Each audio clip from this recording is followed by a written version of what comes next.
Okay, Eric has been assigned the task of determining, this is a pretty typical kind of combinatorics question, how many odd four-digit numbers there are. So that's a four-digit number, obviously. Leading zeros are cheating, so 0267 is not a four-digit number, it's only a three-digit number. So you can't write this and say it's an odd four-digit number. The first odd four-digit number would be 1001. You have to actually have something in the leading spot. So he starts over here on the right with the restriction. This place is restricted because there are only 5 digits you could put here that would make this an odd number. Odd numbers have to end with 1, 3, 5, 7, or 9. And so there are 5 options you could put here that'll make your number odd. Then, so this was the toughest restriction. He did that first, and that is good. Then he goes over to this spot, the leading digit, and he said there are 9 choices for that one. That's because this four-digit number can start with 1 or 2 or 3 or 4 or 5 or 6 or 7 or 8 or 9. It cannot start with 0 because then it would not be a four-digit number anymore. So he's right, there are only 9 choices for that space. Now, for the middle 2 spaces, you can put any digit you wish, anything from 1 to 9 or 0.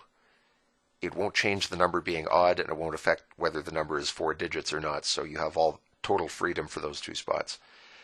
And so by the fundamental counting principle, the number of odd four-digit numbers would be 9 times 10 times 10 times 5, which is 4,500.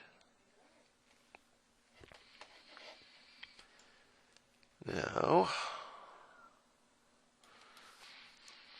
our hero goes on to how many odd four-digit numbers are there with no repeating digits? So we're still filling in 4 spaces, but things are going to change a little bit now.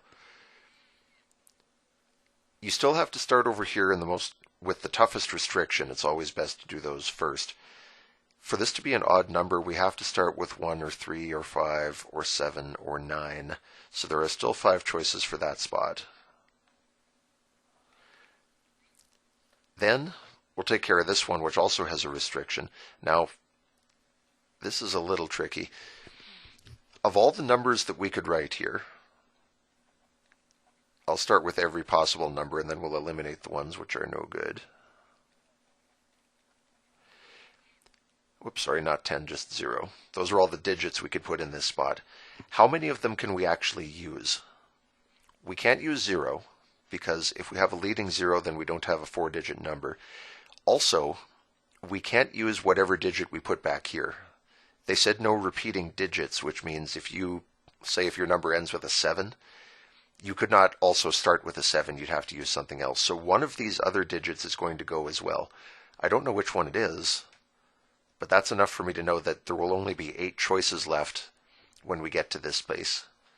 I won't be able to use 0, and I won't be able to use whatever number we put in the ones place. Now, when we get to this spot,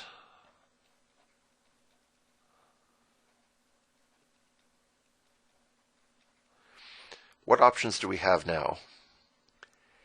We can use 0. It's okay to have zeros in the middle of a number. You could do something like 1003, and that's an odd 4-digit number. So 0's all right here, but we can't reuse this number, and we can't reuse this number either, so we actually still have only 8 options here.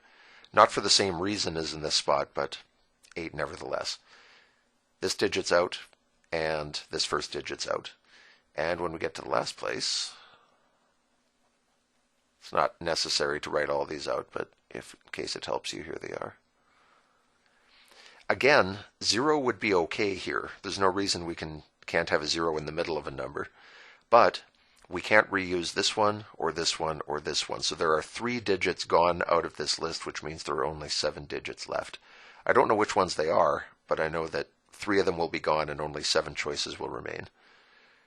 So fundamental counting principle again, 8 times 8 times 5 times 7. 64 times 5 is 320, times 7 should be 2,240.